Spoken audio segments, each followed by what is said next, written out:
चलो फटाफट टॉपिक लिखो। Graph based on third order reaction तक किया है। एक लेक्चर और डाल दिया मैंने, वो nth ऑर्डर का जनरलाइज कर दिया मैंने सबको। Zeroth order, first order, second order, third order, और सबको मैं लास्ट में जनरलाइज कर दिया nth ऑर्डर का। कोई बात नहीं, मैं ग्रुप में आपको शेयर कर दूंगा। अब जो हम टॉपिक करेंगे वो टॉपिक करेंगे methods to find order of reaction. फटाफट टॉपिक डालो। अगर किसी ने nth ऑर्डर का नहीं किया ना तो 2 से 3 पेज छोड़ देना कॉपी में, उसके बाद टॉपिक डालना। अगर किसी ने nth ऑर्डर कर लिया है तो फिर तो बहुत अच्छी बात है, उसी के बाद ये टॉपिक आएगा। ओके, सो नेक्स्ट टॉपिक डालो, methods to find order of reaction.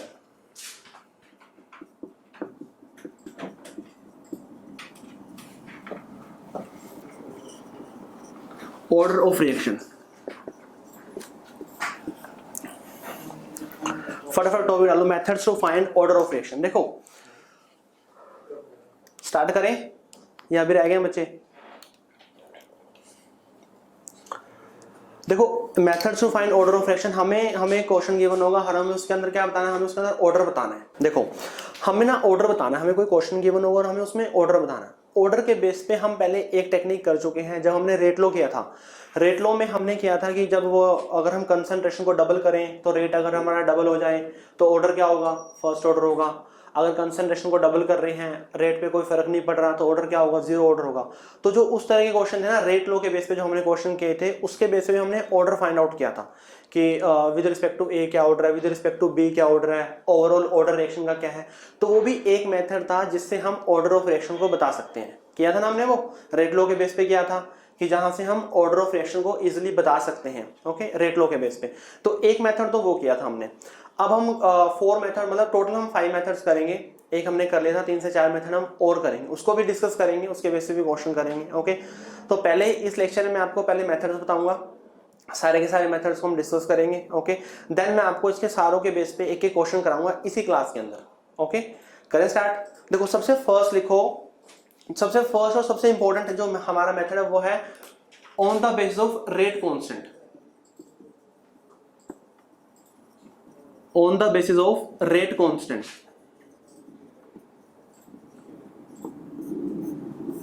अब देखो हमें पता है कि रेट कांस्टेंट के बेस पे भी हम ऑर्डर बता सकते हैं या नहीं बता सकते हैं रेट कांस्टेंट के बेस पे।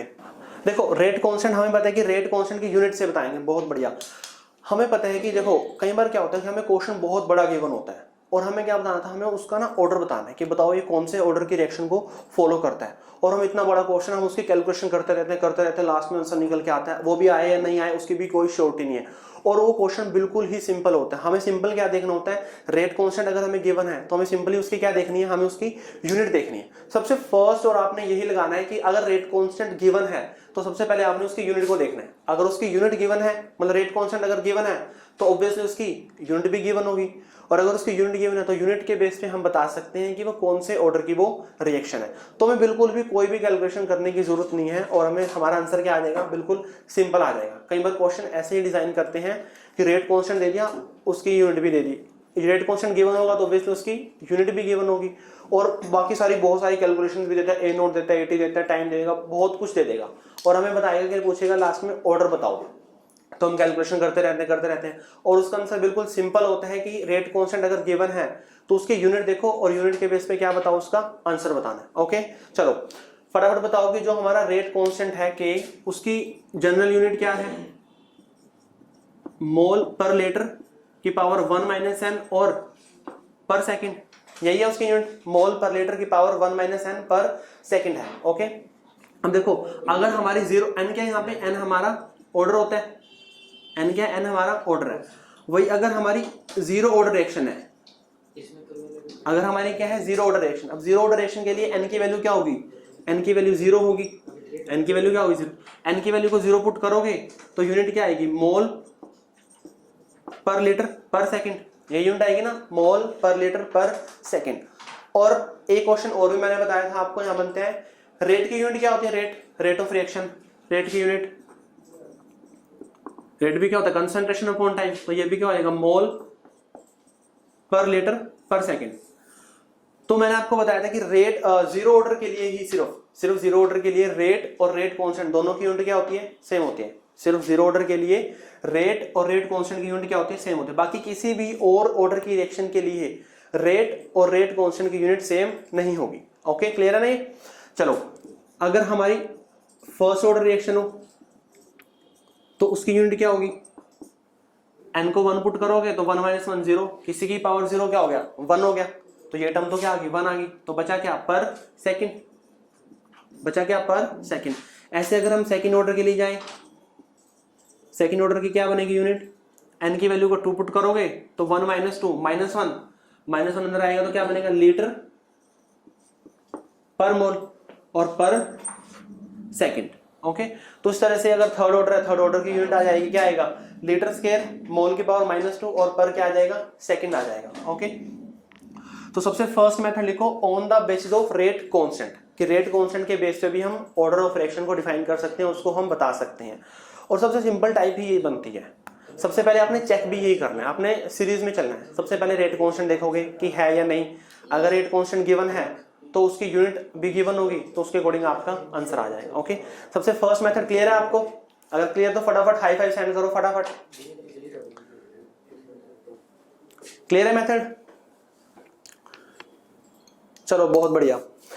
अब देखते हैं सेकंड मेथड। ये फर्स्ट मेथड तो हमने ऑलरेडी पहले डिस्कस भी किया हुआ है। सेकंड मेथड भी हमने किया हुआ, वही कर लेते हैं।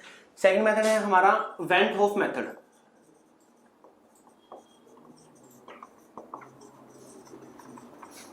वेंट होफ मेथड, ये वेंट होफ मेथड भी वही है कि हम रेट और कंसंट्रेशन के टर्म्स में बता सकते हैं। तो जो हमारा वेंट ऑफ मेथड है, वेंट ऑफ मेथड में हमें क्या क्या चाहिए, हमें चाहिए रेट और हमें क्या चाहिए, हमें चाहिए कंसंट्रेशन। हम कंसंट्रेशन किसकी बात करते हैं, concentration of reactant, concentration of reactant की बात करते हैं। ओके, देखो हमें पता है कि according to rate law, rate law के अकॉर्डिंग जो हमारा रेट होता है, रेट किसके डायरेक्टली प्रोपोर्शनल होता है, कंसंट्रेशन के। According to rate law rate किसके डायरेक्टली प्रोपोर्शनल होता है, कंसंट्रेशन के, वो डायरेक्टली प्रोपोर्शनल है। ओके, अब देखो अगर हमारी जीरो ऑर्डर रिएक्शन है, कंसंट्रेशन की पावर मैं n कर देता हूं। अगर हमारी जीरो ऑर्डर रिएक्शन है तो जीरो ऑर्डर रिएक्शन में तो क्या होगा, कंसंट्रेशन की पावर 0 आएगी। अगर हमारी फर्स्ट ऑर्डर रिएक्शन है तो कंसंट्रेशन की पावर क्या आएगी 1। अगर हमारी सेकंड ऑर्डर रिएक्शन है तो कंसंट्रेशन की पावर कितनी आएगी 2। अगर हमारी थर्ड ऑर्डर रिएक्शन तो कंसंट्रेशन की पावर कितनी आएगी 3 आएगी। ये हमें पता है, क्योंकि हमें पता ना, जैसे अगर कोई हमारी इक्वेशन है, ए से हमें क्या मिल गया, प्रोडक्ट मिल गया, तो हम इस पे रेट लॉ कैसे लगाते हैं, तो रेट इज इक्वल टू के ए की पावर। अब अगर मैं बोल रहा हूं कि ये हमारी जीरो ऑर्डर रिएक्शन है तो मैं यहाँ पे 0 पुट करूंगा। अगर मैं बोल रहा हूँ कि फर्स्ट ऑर्डर रिएक्शन तो यहाँ पे मैं 1 पुट करूंगा। सेकंड बोल रहा हूँ तो 2 पुट करूंगा। ओके, अब मेरे को ऑर्डर निकालना है तो मैंने यहाँ पे n पुट कर दिया। बात सही है ना इतना, क्योंकि हमें पता है ये वेंट ऑफ मेथड वही है, ये भी हमने किया ही हुआ एक तरह से, कि जो रेट है रेट डायरेक्टली प्रोपोर्शनल है किसके, कंसंट्रेशन के डायरेक्टली प्रोपोर्शनल है। ओके, चलो अब देखो मैंने आपको एक बात और बताई थी कि जो रेट होता है, रेट को ना हम कभी भी निकाल सकते हैं, कभी भी किसी भी टाइम पे हम रेट को कैलकुलेट कर सकते हैं। मैंने अपनी वीडियो में कई बार बात बोली भी हुई है कि अगर हमें इनिशियल रेट निकालना है तो जो कंसंट्रेशन है ना, ये रिएक्टेंट कंसंट्रेशन, तो हम इनिशियल कंसंट्रेशन पुट करेंगे। अगर हमें 5 मिनट बाद निकालना है रेट, तो रेट निकलेगा एट, मतलब 5 मिनट के बाद निकलेगा, तो जो ए पुट करेंगे हम, 5 मिनट के बाद जितनी कंसंट्रेशन रह जाएगी रिएक्टेंट की, हम ये वो पुट करेंगे यहाँ पे। ओके, तो हमें किसी भी टाइम अगर हमें रेट को कैलकुलेट करना है तो हम उसी के अकॉर्डिंग उसी टाइम पे हम कंसंट्रेशन पुट करेंगे। किसकी कंसंट्रेशन पुट करेंगे, रिएक्टेंट की कंसंट्रेशन पुट करेंगे। ये बात क्लियर है ना, ये मैंने काफी बार आपको पहले बताई भी हुई है, ये बात समझ आनी चाहिए आपको। क्लियर है ना, बिल्कुल। अगर क्लियर है तो फटाफट हाई सेंड करो। चलो क्लियर है कि जो रेट है रेट डायरेक्टली प्रोपोर्शनल है कंसंट्रेशन की पावर कुछ n क्या है, n ही तो उसका ऑर्डर है, n ही तो क्या है उसका ऑर्डर है। चलो अब मैंने क्या लिया, मैंने यहाँ पे 2 रेट निकाल रहा हूं। मैं क्या करूं, मैं यहाँ पे 2 रेट निकाल रहा हूं। 2 रेट कैसे निकाल रहा हूं, एक तो मैंने निकाल लिया R1, एक तो मैंने रेट निकाल लिया R1 इज इक्वल टू के A1 लिख लो या फिर C1 लिख लो, कोई भी कंसंट्रेशन की पावर n। ये इक्वेशन होगी मेरी 1। ओके, एक टी टाइम पे क्या किया मैंने, एक रेट को कैलकुलेट किया, वो रेट मैंने मान लिया R1, तो उसी के कोरस्पॉन्ड उसी टाइम पे जो कंसंट्रेशन होगी वो कंसंट्रेशन मैंने क्या मान ली, C1 मान ली। उसी के कोरस्पॉन्ड जो भी कंसंट्रेशन होगी उसी टाइम पे वो मैंने C1 मान ली। तो R1 इज इक्वल टू के C1 की पावर n, ठीक है। n तो क्या, n मेरा ऑर्डर है, वही तो मेरे को फाइंड आउट करना है। हमारा मेन मोटिव क्या है कि हमें n को फाइंड आउट करना है। ओके, एक रेट तो मैंने ये निकाला, एक रेट मैं और निकाल रहा हूँ, एक रेट तो निकाल लिया, एक रेट और निकाल सकते हैं बिल्कुल। मैं R2 निकाल रहा हूँ, R2 is equal to K C2 की पावर n, ये इक्वेशन मेरी होगी है सेकंड। कर सकते हैं ना ऐसे, R1 is equal to C1 K C1 की power n, R2 is equal to K C2 की पावर n, ओके। और n क्या है, n ऑर्डर है। अब अगर रिएक्शन मेरी सेम है तो n भी क्या होगा, सेम होगा ना ऑब्वियसली। जैसे मेरी ये रिएक्शन है, ऐसे प्रोडक्ट गया, तो जो n की वैल्यू तो सेम होगी ना भाई। रिएक्शन है वो तो एक ही ऑर्डर को फॉलो करेगी ना, एक पर्टिकुलर रिएक्शन एक ही ऑर्डर को फॉलो करती है, ओके। तो यहां से आ गया। अब मेरे पास एक इक्वेशन आ गई, एक इक्वेशन दूसरी भी आ गई है। मैं क्या करूंगा, डिवाइड इक्वेशन 1/2, दोनों को डिवाइड करेंगे तो यहां पे क्या आएगा, R1 बाय में R2 is equal to K C1 की power n upon K C2 की पावर n। क्लियर है इतना? R1 बाय R2 क्या है, K C1 की पावर n और K C2 की पावर n आ गया, ओके। K से K क्या हो गया, कैंसिल हो गया। तो यहाँ पे क्या आ गया, R1 upon R2 is equal to n की वैल्यू अगर सेम है तो C1 C2 की पावर होल क्या हो गया, n हो गया। C1 C2 की पावर होल क्या हो चुका है यहाँ पे, n हो चुका है यहाँ पे, ओके। अब ये n ही क्या है, n ही मेरा ऑर्डर है। अब देखो आप क्वेश्चन को यहाँ से भी सोल्व कर सकते हो कि ये अगर दोनों चीजें सेम है, R1 R2 भी सेम है और C1 C2 भी सेम है, तो इनकी पावर को क्या कर लो, तो पावर को कंपेयर कर लोगे, पावर को क्या कर लोगे, कंपेयर कर लोगे। वो क्वेश्चन हम करेंगे ना, क्वेश्चन में आइडिया भी लग जाएगा आपको, ओके। और अगर यहाँ पे वैल्यू कॉम्प्लेक्स आ रही है कि वैल्यू को हम ना इजीली कैलकुलेट नहीं कर सकते हैं, कि वैल्यू जो है वो इजीली कैलकुलेट नहीं कर सकते। किसी बच्चे ने पूछा है कि क्या सर एक रिएक्शन का जो ऑर्डर एक से ज्यादा हो सकते हैं। देखो हम ना जब जैसे हम कॉम्प्लेक्स रिएक्शन की बात करें तो पूरी की पूरी रिएक्शन की बात कर रहे हैं, पूरी की पूरी, क्योंकि जब हम ऑर्डर निकालते हैं, ऑर्डर कंप्लीट रिएक्शन का निकालते हैं। जो मॉलिक्यूलरिटी निकालते हैं हम स्टेप्स के निकालते हैं। तो पूरी की पूरी रिएक्शन का सिर्फ एक ही ऑर्डर होगा, ओके। अब मेरे को n निकालना, तो क्या करूंगा मैं, दोनों तरफ log लूंगा। तो क्या आ गया यहाँ पे, log R1 by R2 is equal to log C1 by C2 की power n, C1 by C2 की पावर n क्या आएगा, n आगे आएगा। तो क्या बन गया यहाँ पे, log R1 by R2 is equal to n log C1 by C2, और n की वैल्यू क्या निकल गई यहाँ से, log R1 by R2 upon log C1 by C2।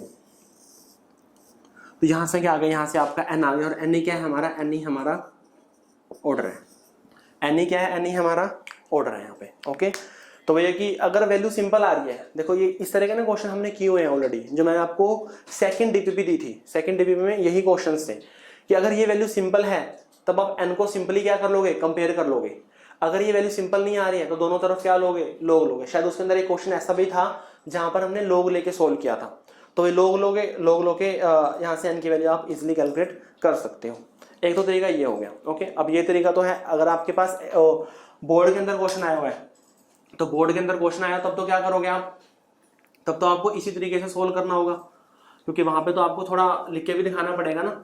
But वही क्वेश्चन आपके कॉम्पिटिटिव एग्जाम में आया है, एक्सप्लेन करना सर, एग्जाम्पल करेंगे लास्ट में ना 4 मेथड कराऊंगा, चारों के बेस पे एग्जाम्पल कराऊंगा, एग्जाम्पल करेंगे, ओके।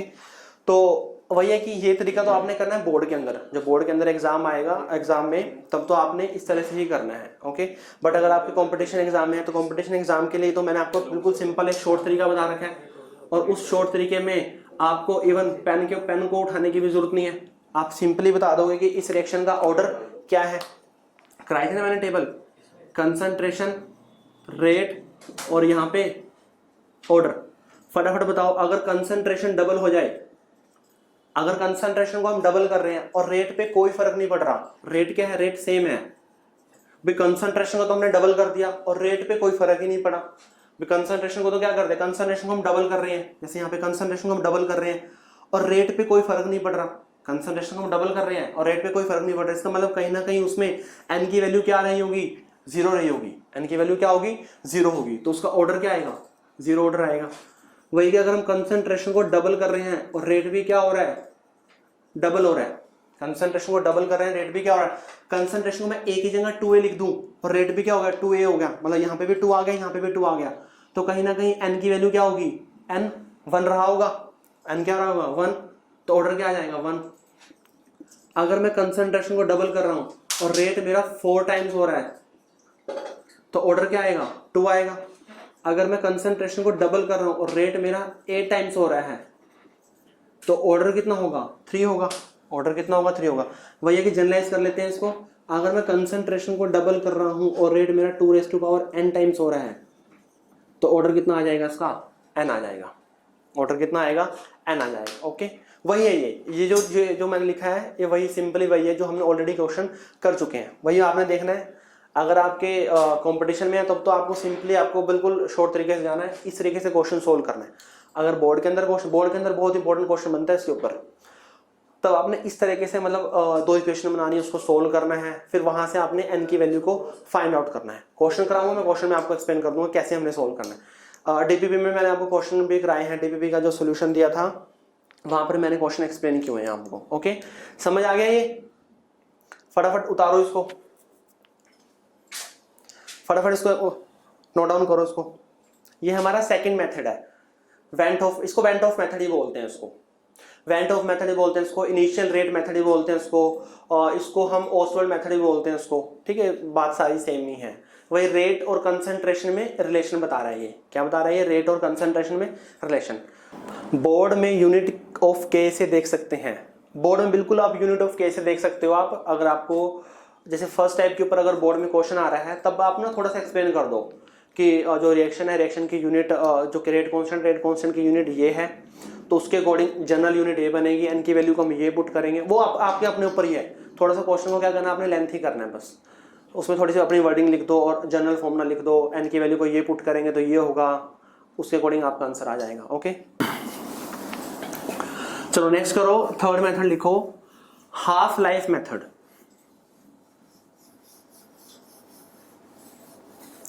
थर्ड लिखो, हाफ लाइफ मेथड।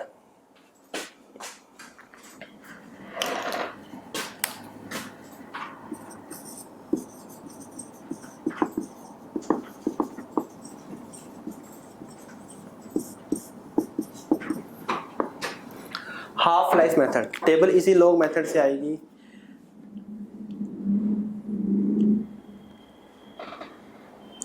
अच्छा, जो बोल रहे हैं कि जो टेबल हमने लिया है, टेबल हम इसी लॉग मेथड, बिल्कुल हाँ, इसी लॉग मेथड से जो टेबल है, टेबल आई है, वो हमने उसको जनरलाइज करके बिल्कुल सिंपल टेबल की फॉर्म में लिख दिया है। ओके, क्वेश्चन मैंने आपको करा रखे हैं, बाकी क्वेश्चन में इस लेक्चर में भी कराऊंगा आपको। ओके, थर्ड लिखो, हाफ लाइफ मेथड। देखो, क्या हम हाफ लाइफ के बेस पे भी हम बता सकते हैं कि रिएक्शन का ऑर्डर क्या है। ओके, मार्कर चेंज कर दो, चलो ब्लैक से लिखेंगे आपके बाद। देखो, अब जिसने nth ऑर्डर का जो फॉर्मूला है, nth ऑर्डर की जो लेक्चर है, अगर वो देखा होगा तो वहां पे टी हाफ का ना मैंने जनरल फॉर्मूला लिखवाया था। और टी हाफ का जनरल फॉर्मूला क्या था, वो था 2n-1 अपॉन k की पावर n-1 और a की पावर n-1।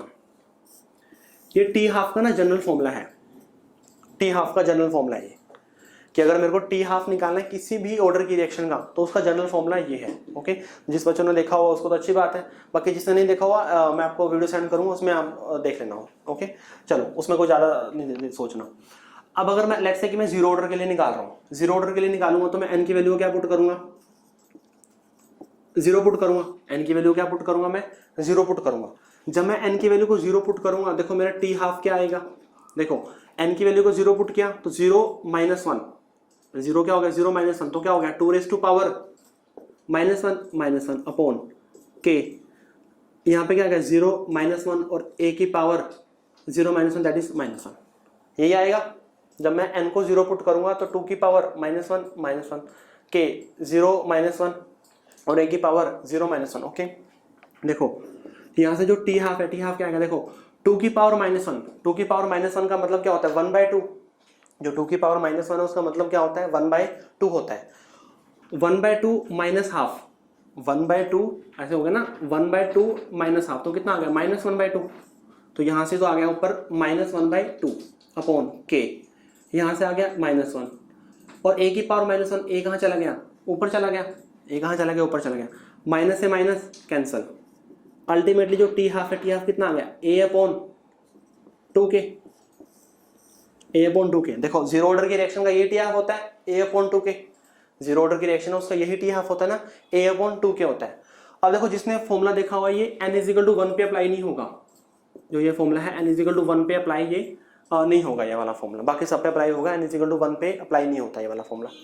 सेकंड का निकालोगे, थर्ड का निकालोगे, सबका इससे आ जाएगा। ओके, अब देखो टी हाफ के बेस पे हम कैसे बता सकते हैं order of reaction, T half के बेस पे हम कैसे बता सकते हैं ऑर्डर ऑफ रिएक्शन बता सकते हैं। ओके, देखो इसमें ना सारी चीजें कॉन्स्टेंट है, 2 भी कॉन्स्टेंट है, -1 ये सारा कुछ ना कॉन्स्टेंट है, के n -1, सिर्फ वेरिएबल क्या है a, और a क्या होती है इनिशियल कंसंट्रेशन, a क्या होती है इनिशियल कंसंट्रेशन।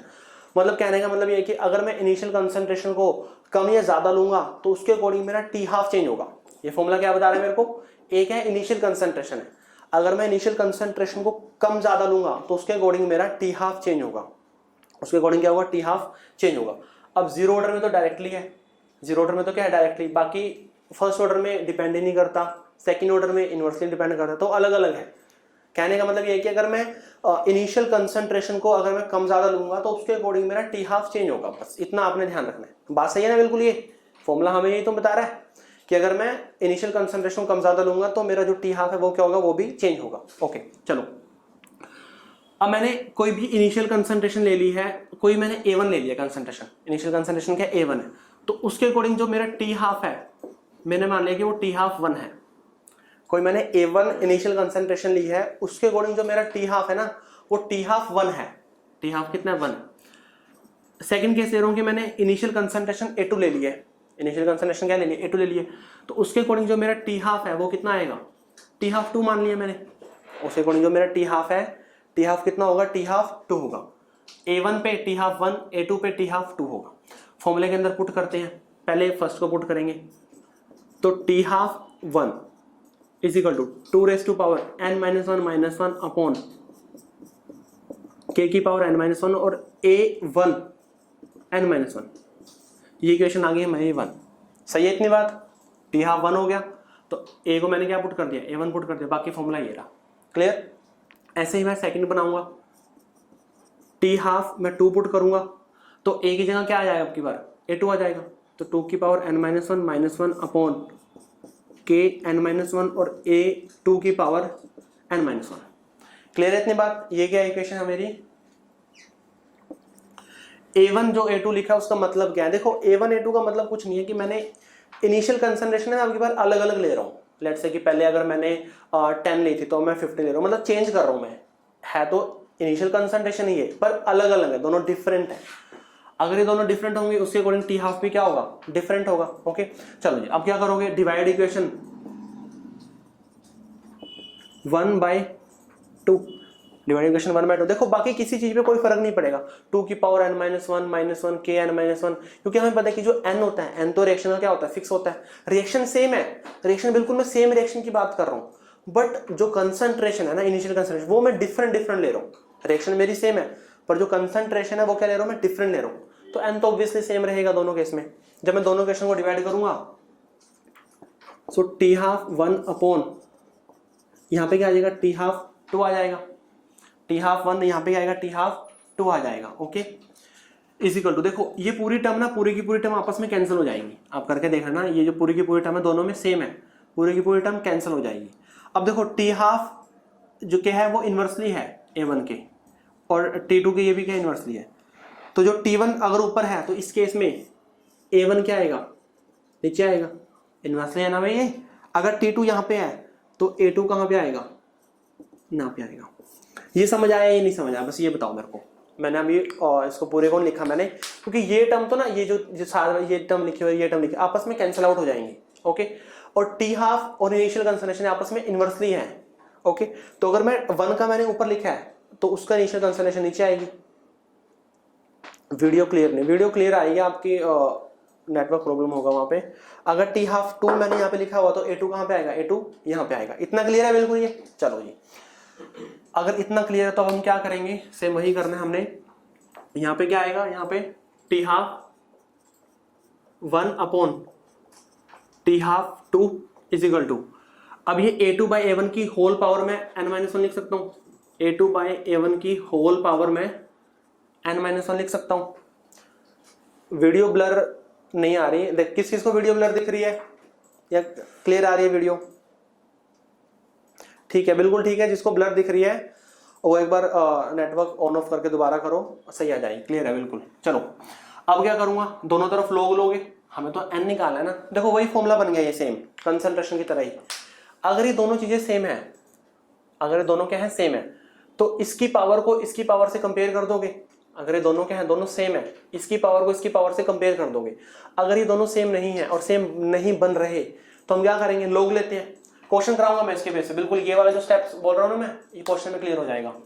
तो दोनों तरफ log लोगे, log लोगे तो क्या बनेगा, log t half 1 upon t half 2 is equal to, log लोगे तो n माइनस 1 आगे आ जाएगा, log a2 by a1, log a2 by a1 आ जाएगा। ओके चलो जी, मेरे को तो क्या निकालनी है, n की वैल्यू निकालनी है। तो क्या हो गया, n minus 1 is equal to, तो ये क्या आ गया यहाँ पे, log t half 1 minus log t half, देखो log t हाफ 1 बाई 2 है ना, तो उसको मैं माइनस करके लिख सकता हूँ, log a बाई b क्या हो गया, log a minus log b upon log a2 minus log a1,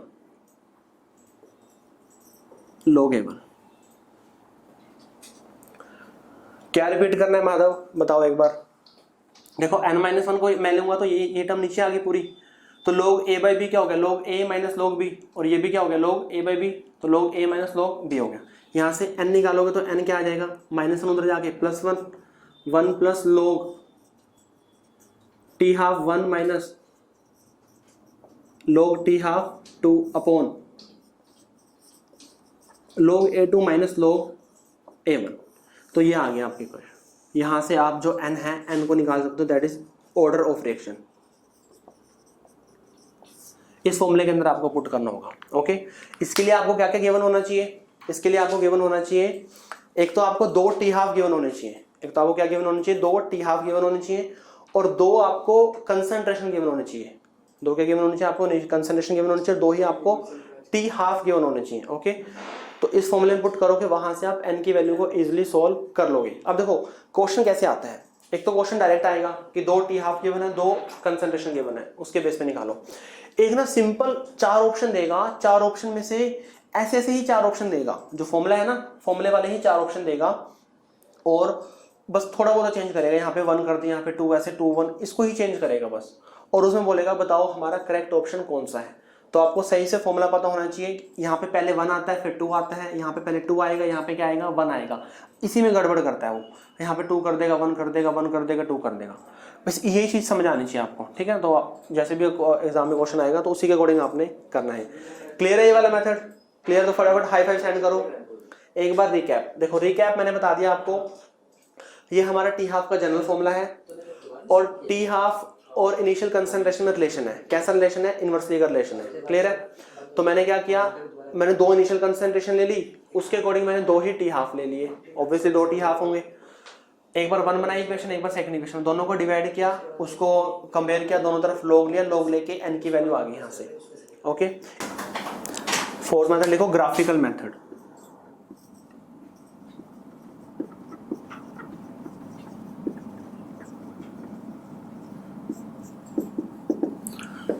देखो ग्राफिकल मेथड क्या है, वही है कि मैंने आपको ना सारे जितने भी ऑर्डर की रिएक्शन कराई है सबके मैंने ग्राफ कराए हैं, 0 order, first order, second order, third order, और जो nth ऑर्डर की रिएक्शन मैंने कराई थी आपको जनरलाइज, उसमें मैंने आपको ग्राफ कराया था। तो मैंने सारे रिएक्शन के आपको ग्राफ करा दिए, और इवन सारे ग्राफ, सारे टाइप के ग्राफ कराए हैं। ओके, तो उसमें ग्राफ में कोई रहता है, और ग्राफ बहुत ज्यादा इंपॉर्टेंट है। मैंने आपको बताया था कि फॉर्मुलों के बाद जो सेकंड थिंग इंपॉर्टेंट है केमिकल काइनेटिक्स के अंदर, वो है ग्राफ। ग्राफ के बेस पे क्वेश्चन आता ही आता है, और बहुत ही इंपॉर्टेंट क्वेश्चन बनता है ग्राफ के बेस पे। ओके, तो वही है कि एक क्वेश्चन इस तरह डिजाइन हो सकता है कि हमें ग्राफ गिवन हो, 2 या 3 ग्राफ गिवन हो, या तुमसे पूछ ले कि बताओ अगर हमारी फर्स्ट ऑर्डर रिएक्शन ही है तो बताओ उसका क्या ग्राफ बनेगा। ये भी बोल सकता है कि हमें 3 ग्राफ गिवन, तो बताओ कौन कौन सी ऑर्डर की रिएक्शन का ये ग्राफ है। तो बेसिकली हमें ग्राफ को ऑर्डर ऑफ रिएक्शन से लिंक करना आना चाहिए। ओके, चलो, तो ग्राफ में बस आपको थोड़ा थोड़ा मेजर बताऊंगा। वैसे बहुत सारे ग्राफ हमने स्टडी किए थे, पर जो मेजर होते हैं, जैसे rate versus concentration, eighty versus time, T half versus A, तो जो मेजर ग्राफ है इंपॉर्टेंट है, जो उनको एक बार मैं बता देता हूँ। देखो सबसे फर्स्ट जो ग्राफ करेंगे इसके अंदर, वो करेंगे हम यहाँ पे, वो करेंगे eighty versus T. Eighty versus T means time, eighty versus time. Okay, eighty versus t graph. देखो हमें पता है कि 0 ऑर्डर, सबसे पहले आते हैं 0 ऑर्डर के लिए। जीरो ऑर्डर का फॉर्मूला क्या होता है? जीरो ऑर्डर का फॉर्मूला होता है हमारा a naught minus a t is equal to k t. Zero order का फॉर्मूला क्या होता है? A naught minus a t is equal to k t, यही फॉर्मूला होता है। यहां से हमें ए टी की वैल्यू निकालनी है। क्या निकलेगी value? A t is equal to, a t उधर जाएगा तो यहाँ पे के टी आएगा, तो minus of k t plus a naught, यही बनेगा। ए टी वर्सेज टी में तो यही लाइन बनेगी ना, y is equal to m x plus c. जो हमारा स्लोप होगा, स्लोप क्या होगा? माइनस ऑफ के होगा। जो हमारा इंटरसेप्ट होगा वो क्या होगा? हमारा ए नोट होगा। ओके, तो जीरो ऑर्डर का तो ये हो गया। अब हम बात करते हैं फर्स्ट ऑर्डर का। अब हम बात करते हैं फर्स्ट ऑर्डर का। देखो फर्स्ट ऑर्डर में फॉर्मूला क्या होता है? फर्स्ट ऑर्डर का फॉर्मूला सिंपल लिख दो, a t is equal to a naught और e raise to power minus of k t, यही होता है। A t is equal to a naught e raise to power minus k t. वैसे formula क्या होता है? Ln a naught upon a t is equal to k t. Ln a naught upon a t is equal to k T, या फिर ln a upon a minus x is equal to k t, यही formula होता है ना first order का। Clear है ना first order का फॉर्मूला? चलो अब देखते हैं सेकंड ऑर्डर का क्या फॉर्मूला होता है।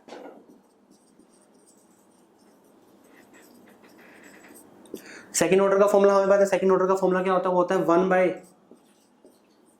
A t minus 1 by a naught is equal to k T.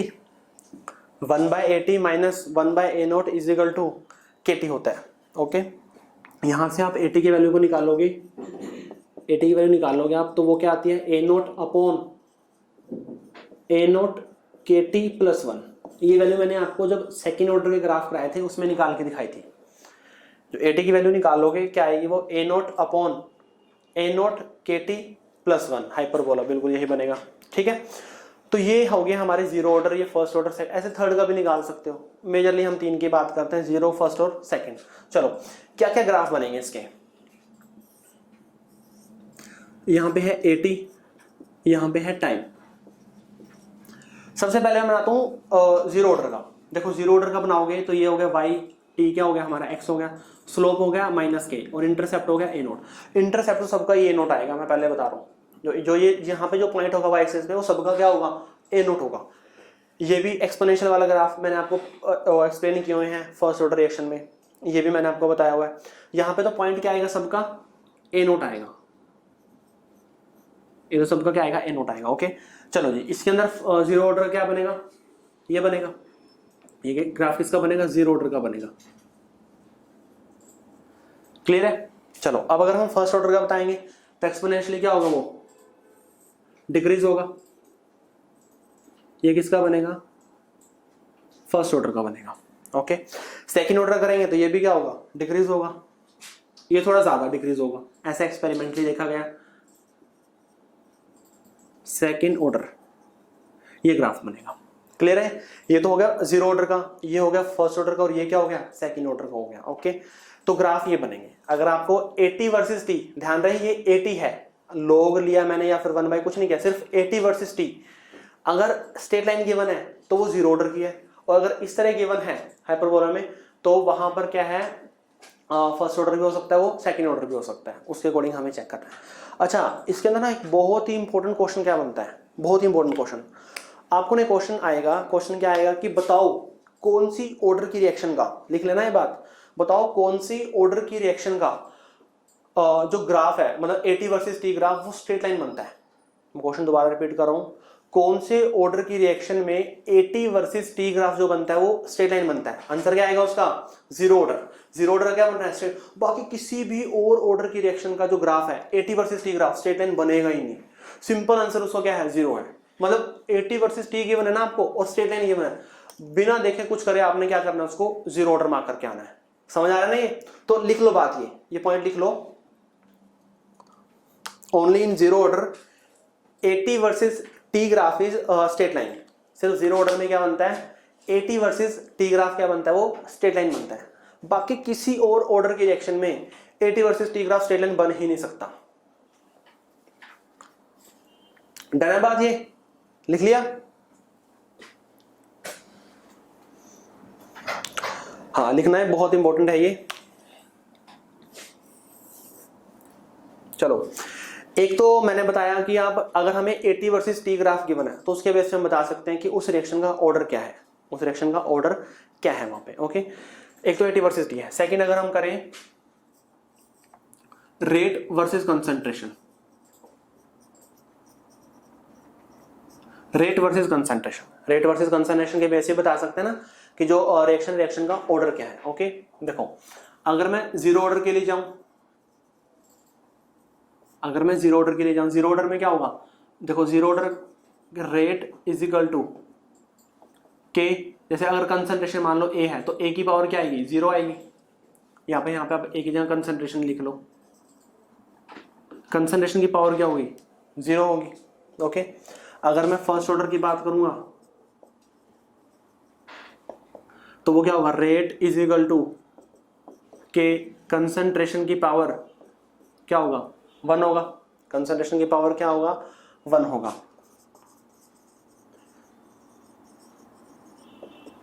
Second order में क्या होगा, रेट इज इक्वल टू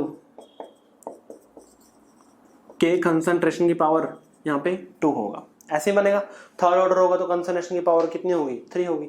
अब देखो अगर मैं बनाऊं जीरो ऑर्डर का तो यहाँ पे रेट है और यहाँ पे क्या है, कंसंट्रेशन है। अब जीरो ऑर्डर में क्या कंसंट्रेशन के ऊपर डिपेंड करेगा, उसकी पावर तो जीरो है जी। इसका मतलब है कि जो रेट है कंसंट्रेशन के इंडिपेंडेंट है इन जीरो ऑर्डर। लाइन कैसे आएगी, इस तरह आएगी। तो ये तो हो गया हमारा जीरो ऑर्डर, इन तो क्या आएगा, इस तरह से जीरो ऑर्डर आएगा। और इसके अंदर क्या आएगा हमारा फर्स्ट ऑर्डर में रेट और कंसंट्रेशन। अगर हम फर्स्ट ऑर्डर की बात करेंगे तो क्या होगा, वो डायरेक्टली का आएगा। ये क्या होगा, ग्राफ हमारा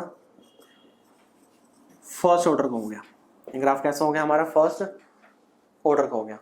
हाँ जी, वीडियो इज नॉट क्लियर, आपके नेटवर्क में प्रॉब्लम आ रही है, वीडियो बिल्कुल क्लियर है, सही आ रही है स्पीड यहाँ पे। तो ये हो गया फर्स्ट ऑर्डर का। अगर हम सेकंड ऑर्डर का बनाएं, ये हो गया हमारा रेट। जैसे रेट कंसंट्रेशन का स्केयर है ना, अगर हमें स्ट्रेट लाइन ही बनाना है तो यहाँ पे मैं कंसंट्रेशन का स्केयर लिख देता हूँ, कंसंट्रेशन का स्केयर।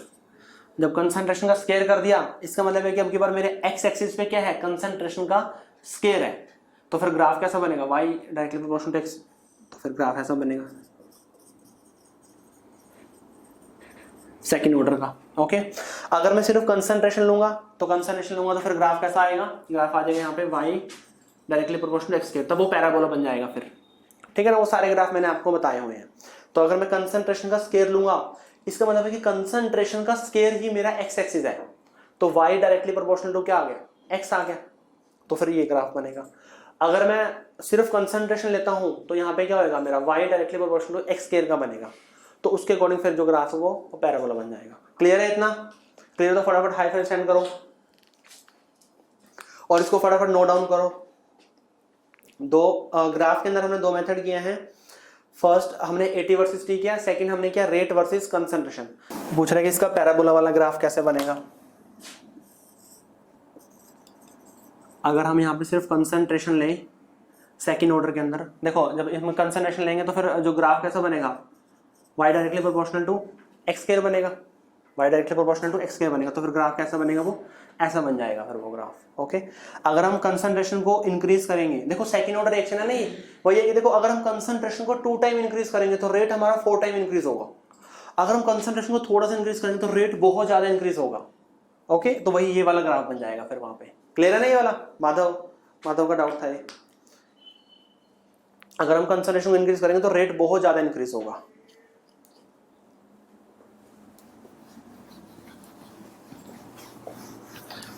चलो नेक्स्ट इसमें लिखो T half versus A.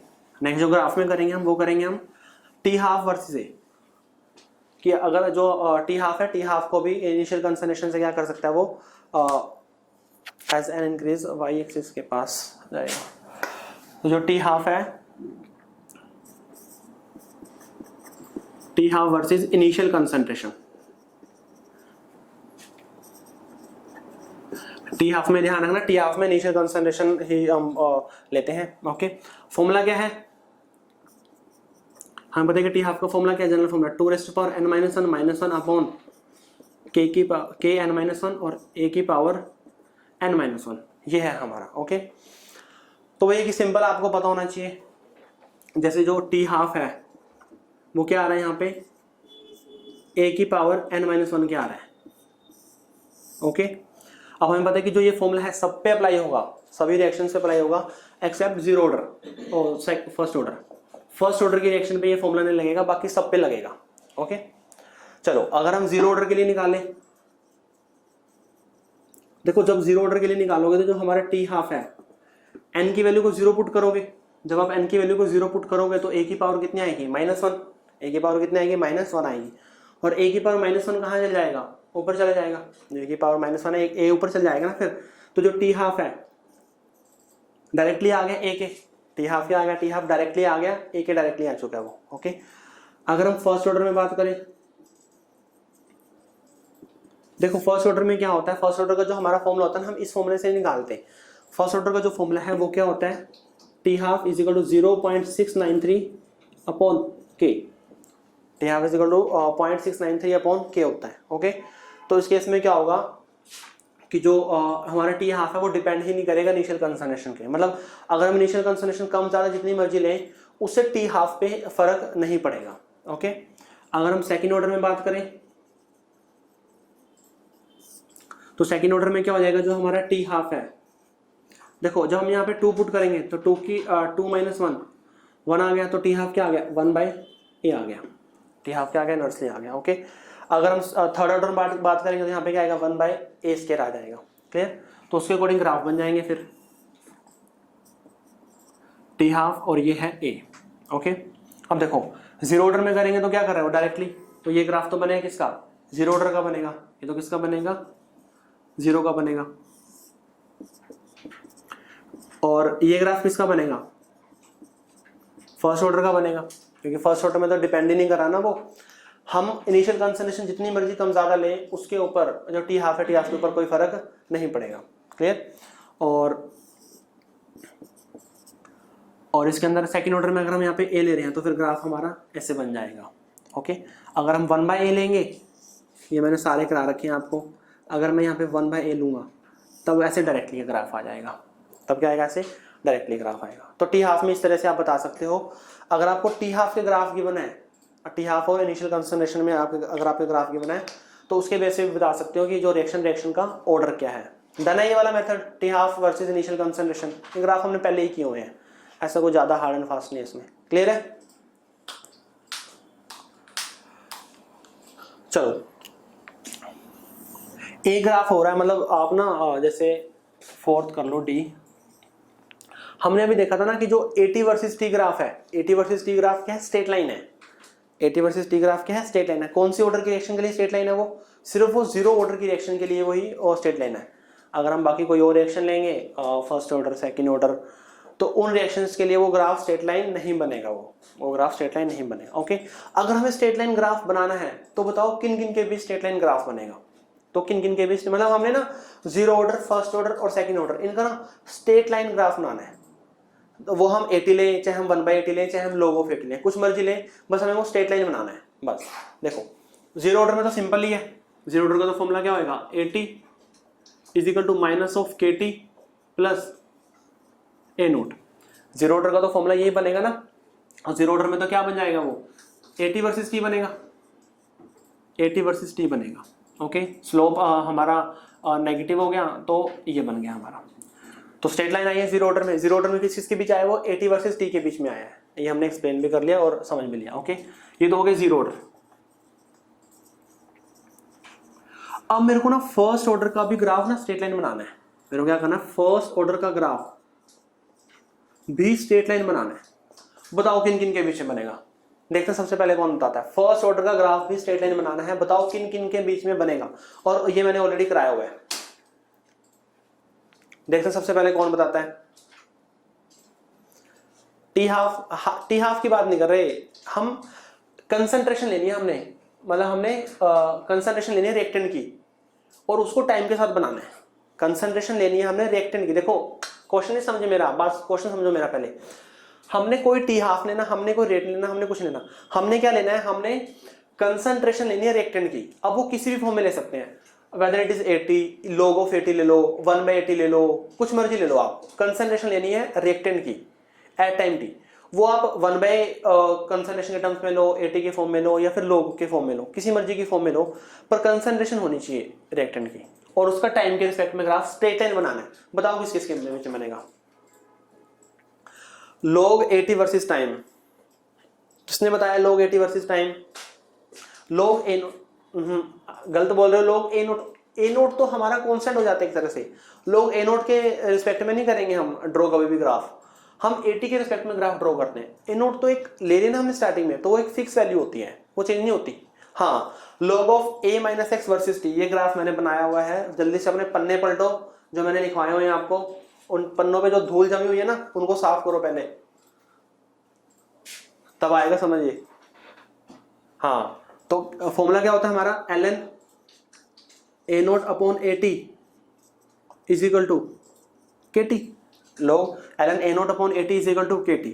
Okay, चलो मैं यहाँ पे दूसरे वाले log यूज कर लेता हूँ, 2.303 करूंगा तो यहाँ पे क्या आ जाएगा, log a naught upon at is equal to क्या आ गया यहाँ पे, kt अपॉन 2.303, kt अपॉन 2.303 आ गया। ओके, मैं इसको चेंज करूंगा, log a बाई बी को log b बाई a लिखेंगे तो क्या हो जाएगा, नेगेटिव में हो जाएगा,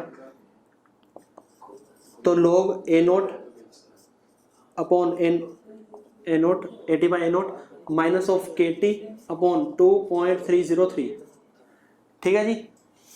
log a बाई बी को मैं लिख सकता हूँ ऐसे, log 80 minus of log a naught, जो minus of log a naught होगा ना उधर जाके क्या हो जाएगा, वो प्लस में हो जाएगा, सो माइनस kt अपॉन 2.303 और प्लस log a नोट, बस बन गई इक्वेशन हमारी, सही है ना। तो किस के बीच में बनेगा ग्राफ, ये ग्राफ बनेगा हमारा log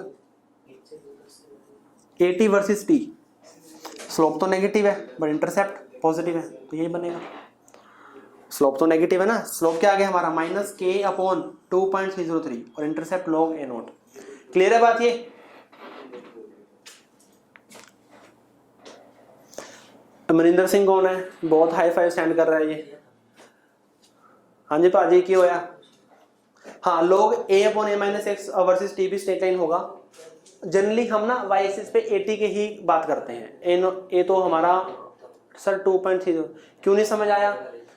नेचुरल log को हटाओगे तो यहाँ पे क्या आ जाएगा, 2.303 log 2.303 को मैं नीचे ले आया तो यहाँ पे आ गया वो। Okay, log a by b है उसको मैंने b बाई a कर दिया, उसको फिर मैंने सेपरेट भी कर दिया, log a minus log b, जो माइनस है उसको मैंने इधर लिख दिया। ओके, क्लियर है? फटाफट हाई सेंड करो जिस इसको क्लियर है ये।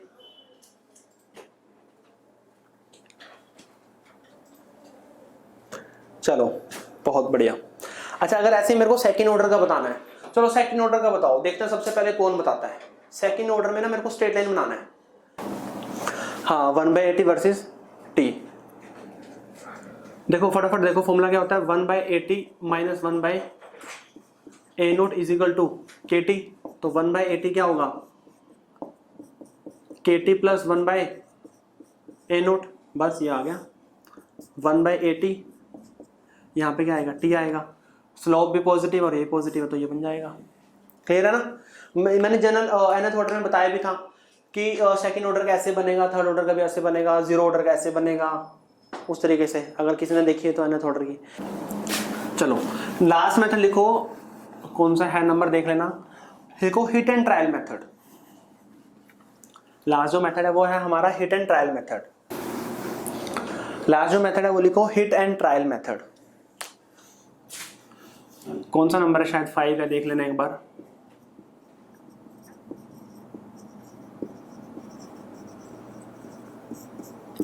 Hit and trial method.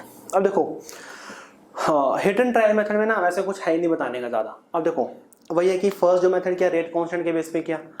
सबसे पहले आप ये लगाओ कि रेट कांस्टेंट अगर गिवन है तो उसकी यूनिट भी गिवन होगी, तो उसके अकॉर्डिंग आपने करना है। अगर सपोज करो कि रिएक्शन के अंदर रेट कांस्टेंट की यूनिट गिवन ही नहीं है, इसका मतलब है कि तब आप फर्स्ट मेथड का यूज नहीं कर सकते। क्लियर? सेकंड किया था हमने रेट और कंसंट्रेशन में। अब कोई रेट और कंसंट्रेशन के बारे में बात नहीं की हुई, सबसे ज्यादा इंपॉर्टेंट है ये वाला मेथड, ध्यान देना इस पे। तो अगर हमें क्वेश्चन के अंदर रेट और कंसंट्रेशन के बारे में भी नहीं बताया हुआ तब हम सेकंड मेथड का यूज भी नहीं कर सकते।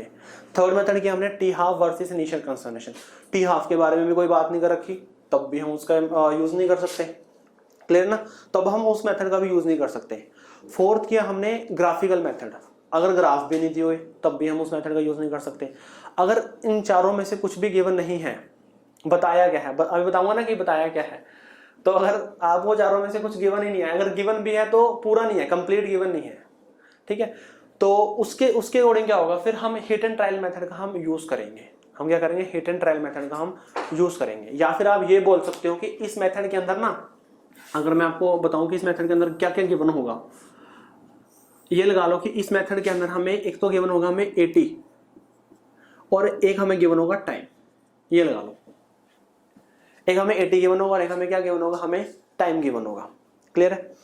मतलब जैसे हमें 80 भी गिवन होगा, जैसे टाइम 0 है, टाइम 0 पे 80 की कुछ ना कुछ वैल्यू होगी, ऐसे टाइम 5 पे लगा लो 80 इसकी कुछ ना कुछ वैल्यू होगी, 10 पे कुछ ना कुछ वैल्यू होगी, ऐसे मतलब अलग अलग टाइम पे ना, अलग अलग टाइम पे हमें कंसंट्रेशन गिवन होगी रिएक्टेंट की, अलग अलग टाइम पे डिफरेंट टाइम पे हमें कंसंट्रेशन गिवन होगी, किसकी, रिएक्टेंट की कंसंट्रेशन गिवन होगी। जैसे टाइम 0 है तो इसका मतलब ये उसकी इनिशियल कंसंट्रेशन है।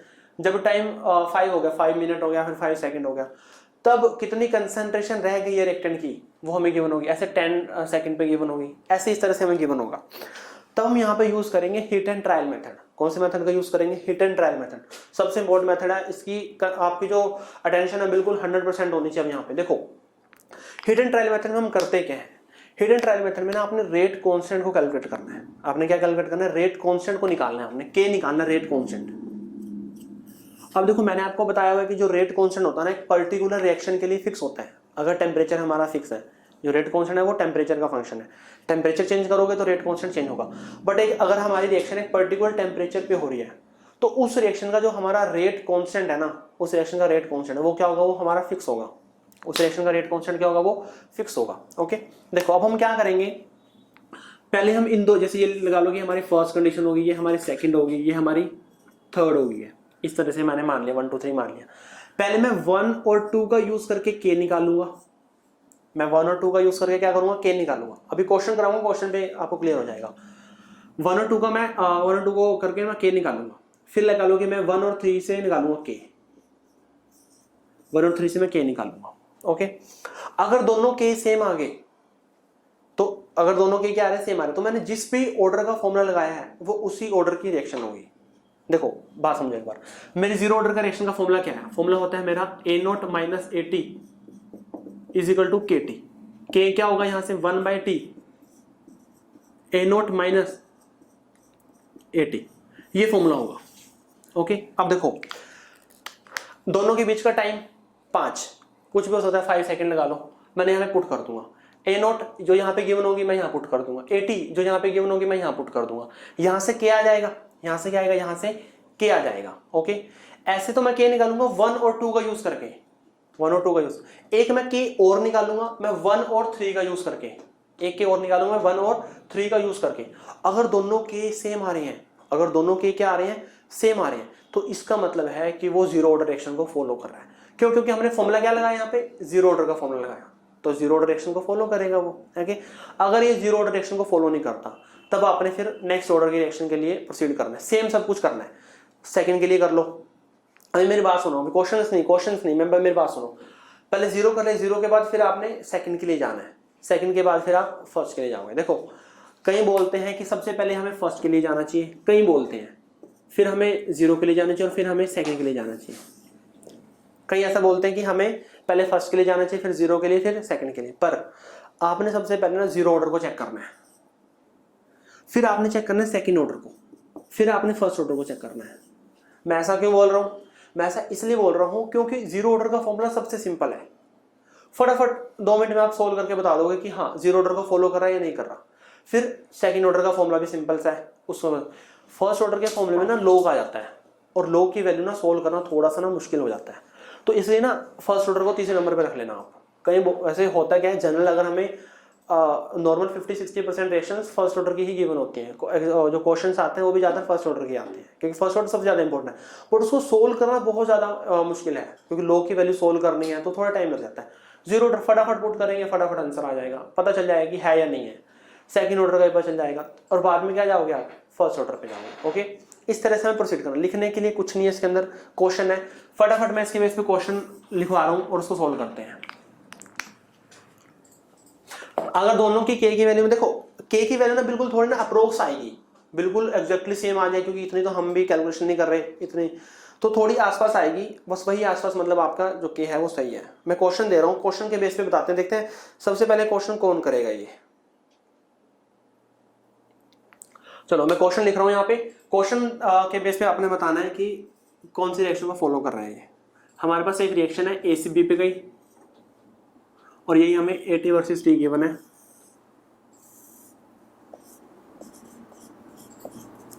AT वर्सेस T है, ये 10 है 0। बिल्कुल सिंपल क्वेश्चन है, बिल्कुल सिंपल, मतलब हार्डली आपके पास इसके में 10 सेकंड लगने चाहिए। फाइन ऑर्डर, बस ये क्वेश्चन है। वही है क्या ऑप्शन, वही है 0 1 2, 4 ही ऑप्शन मिलेंगे आपको हमेशा, या तो 0 ऑर्डर पूछेगा, 1 ऑर्डर पूछेगा, सेकंड ऑर्डर पूछेगा, 3, 4, ये हर बार मिलने हैं 4 ऑप्शन। फटाफट बताओ इस रिएक्शन का ऑर्डर क्या है।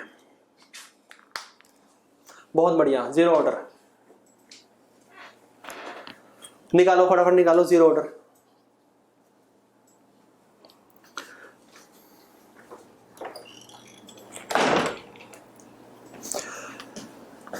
देखो कैसे किया ये 0 ऑर्डर, आपने क्या किया, आपने रेट कांस्टेंट के को कैलकुलेट किया। देखो सबसे पहले मैंने क्यों कहा 0 ऑर्डर के लिए जाना, क्योंकि फॉर्मूला बहुत सिंपल है, सिंपली पुट करोगे आंसर आ जाएगा। कई बोलते हैं कि नहीं सबसे पहले ना फर्स्ट ऑर्डर को प्रायोरिटी दो, ठीक है देते हैं, बट क्यों देते हैं, क्योंकि वो ज्यादा इंपॉर्टेंट है। इस केस में नहीं देनी है आपने, इस केस में दोगे तो बहुत कैलकुलेशन में उलझाओगे, फिर आप 0 ऑर्डर पे जाओ, सेकंड पे जाओ, फिर फर्स्ट पे जाओ, बस प्रायोरिटी ऑर्डर इसके अकॉर्डिंग कर लेना, आपको क्वेश्चन में टाइम लगेगा, क्योंकि वैसे ये क्वेश्चन ना थोड़ा टाइम कंज्यूमिंग होते हैं, टाइम लगता है इनके अंदर ज्यादा, बट इन क्वेश्चन में टाइम नहीं लगेगा। ओके चलो बता देता हूँ, जिनका हो गया अच्छी बात है, जिनका नहीं हो गया अभी पता चल जाएगा। देखो के की वैल्यू क्या आई थी, पहले मैं 0 ऑर्डर के लिए जा रहा हूँ। के की वैल्यू क्या थी, k is equal to 1/t A0 minus of AT।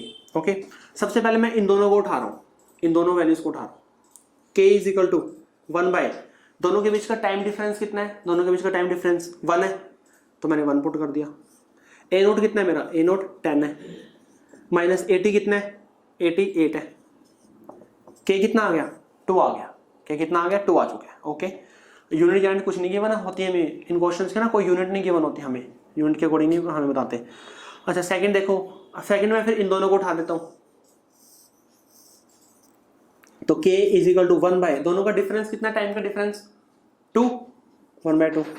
A0 कितना है मेरा, A0 10 माइनस AT कितना है 6, कितना आ गया यहाँ से 4/2, क्या आ गया 2 आ गया, और दोनों क्या है सेम है। इसका मतलब है कि ये 0 ऑर्डर को फॉलो कर रहा है। किसको फॉलो कर रहा है, 0 ऑर्डर को फॉलो कर रहा है। अगर ये 0 ऑर्डर को फॉलो ना करता, सेम यही प्रोसीजर किसके लिए करते, आप सेकंड ऑर्डर के लिए करते।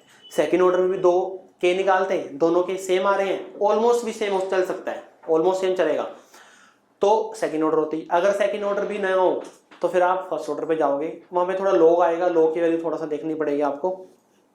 आप ऐसा भी कर सकते हो, 0 भी निकाल दो, सेकंड भी निकाल दो, थर्ड भी निकाल दो, अगर तीनों भी निकला फिर फर्स्ट है, पर वैसे फर्स्ट को तीसरे नंबर पे रखो तो ज्यादा ठीक है, क्योंकि कई वैल्यू ना बहुत सिंपल होती हैं, जैसे यहाँ पे वैल्यू बिल्कुल सिंपल आएगी उससे अकॉर्डिंग। अब मेरे को ये बताओ किस चीज को ये मेथड समझ आया है, बहुत इंपॉर्टेंट मेथड है ये वाला। इन क्वेश्चंस में ऑर्डर मोर देन 2 आ सकता है। देखो 4 ही ऑप्शन गिवन होंगे, मैं आपको पहले बता रहा हूँ, 0 1 2 3। प्रैक्टिकली बात करते हैं, ऐसी कोई बात नहीं करते। किन किसको, हाँ जी फटाफट बताओ किस किसको समझ आ गया ये वाला मेथड। सबसे इंपॉर्टेंट मेथड यही था, सही में बताऊं तो। चलो क्वेश्चन करें फिर। अब एक क्वेश्चन वैसे मैंने करा ही दिया है, क्वेश्चन करें। चलो क्वेश्चन करते हैं फिर एक दो, फिर आप मेरे को बताना। नो क्या हुआ टीशा, क्यों नहीं करने क्वेश्चंस? सर टाइम हो गया, मैंने पहले ही बताया था आपको सैटरडे क्लास में मेरी क्लास ज्यादा होगी, नेट का रिचार्ज करवा के रखना, मैंने बोला था आपको।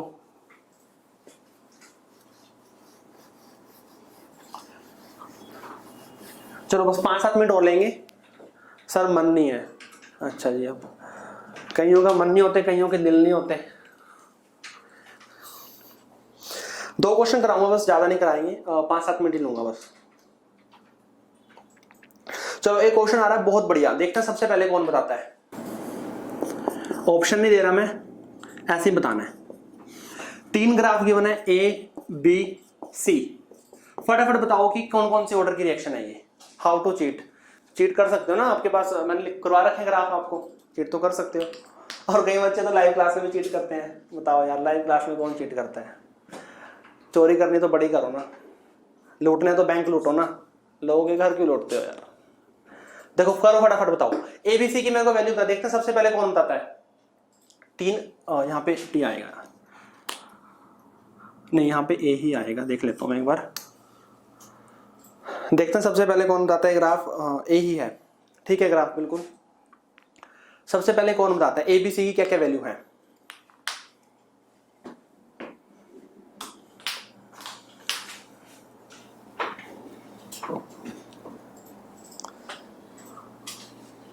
ऑप्शन नहीं दे रहा मैं, ऑप्शन दूंगा तो फिर आप ऑप्शन में से ही बता दोगे।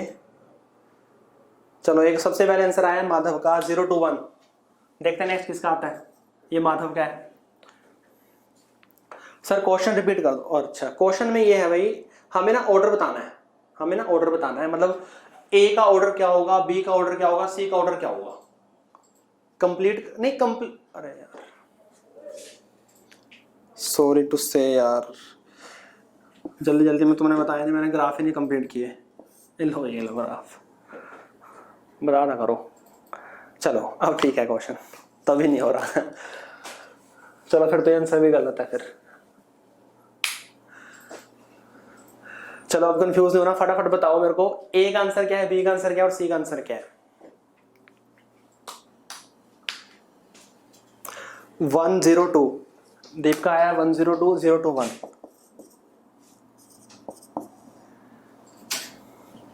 दो ऑप्शन आ चुके हैं अभी तक। ये शायद दीप का है और ये माधव का था शायद। रिधि 102,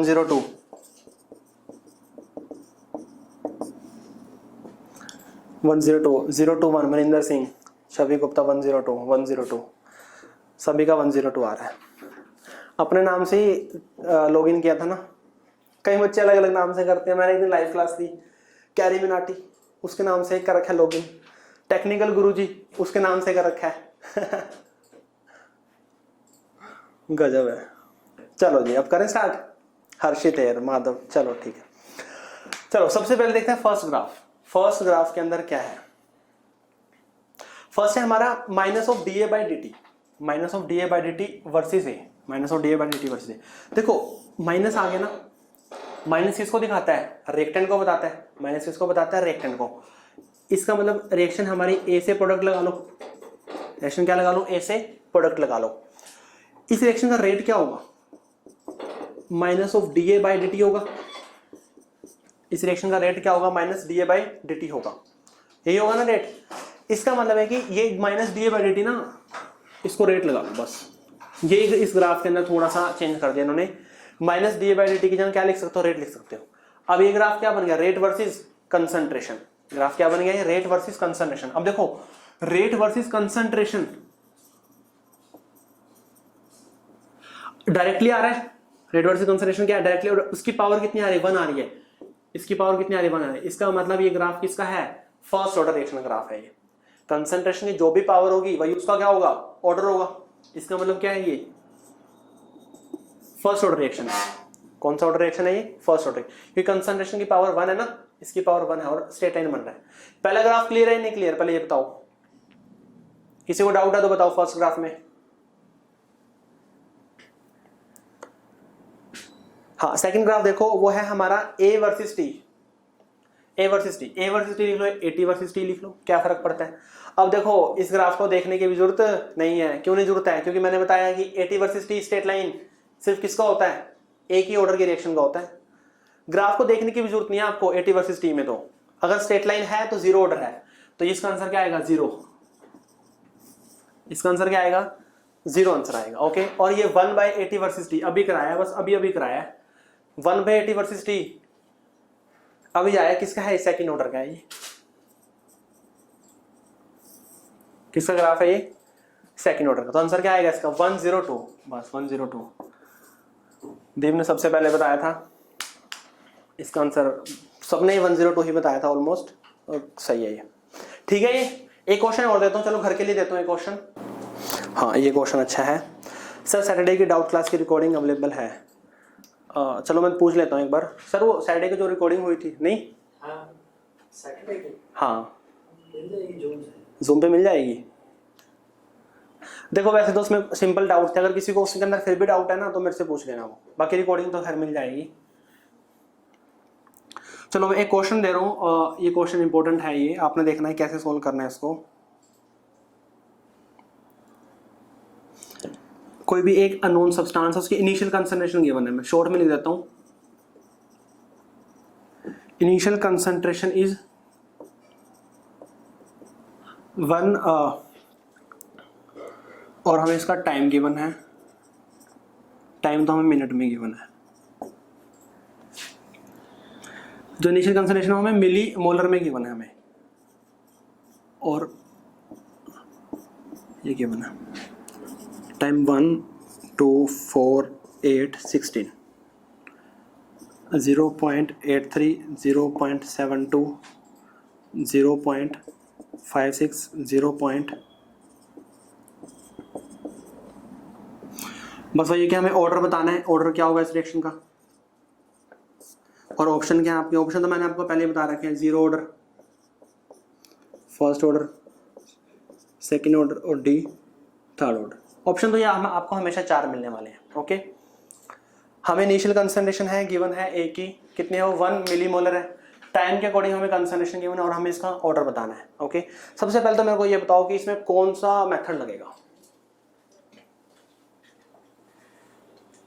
इसके अंदर कौन सा मेथड लगेगा इसके अंदर।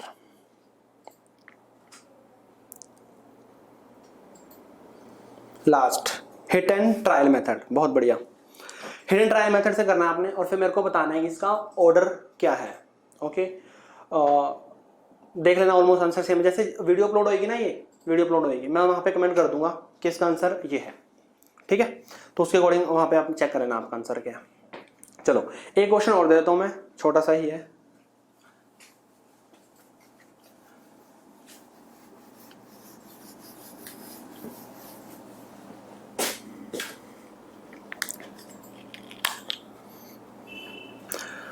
एक क्वेश्चन और दे रहा हूं मैं।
दो क्वेश्चन गिवन है आपको, हाफ लाइफ के साथ आपको रिलेशन गिवन है। Half life of a gases reaction at an initial pressure is 80 kilo pascal is 350 second. ये कह रहे हैं कि इनिशियल जो प्रेशर है वो 80 किलो पास्कल है 350 सेकेंड पे, और हमें जो इनिशियल प्रेशर है वो गिवन है हमें, जो एक और प्रेशर गिवन है हमें 40 किलो पास्कल, वो गिवन हमें 175 सेकेंड पे। किस पे गिवन है, 175 सेकेंड पे। बताओ इस रिएक्शन का ऑर्डर क्या होगा, और पीईटी पैट केरला 2007 का ये क्वेश्चन है ये। ओके, किसी को डाउट है इस क्वेश्चन में, क्वेश्चन समझ आया हो, क्योंकि हमें पता है ना कि गैसीय सब्सटेंस के केस में क्या करते हैं, जो कंसंट्रेशन की जगह हम क्या लेते हैं, हम उसका प्रेशर लेते हैं। तो बस वही है कि जो टी हाफ का फॉर्मूला है वहाँ पे आप प्रेशर पुट कर दोगे तो टी हाफ के फॉर्मूले से हो जाएगा ये।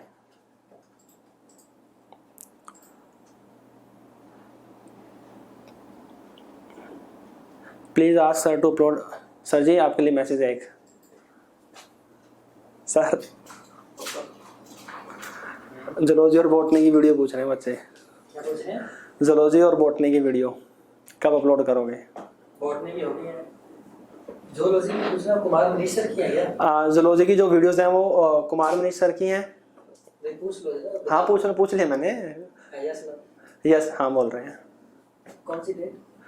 किस डेट की वीडियोस रह गई हैं बताना एक बार। आपका नंबर नहीं है क्या बच्चों में सर? मेरा नहीं, मेरा। मैं अभी मैं आपको ग्रुप में सर का नंबर सेंड करूंगा। कोई भी वीडियो अगर आपको नहीं मिले ना, सर को कॉल करो, आधी रात कॉल करो।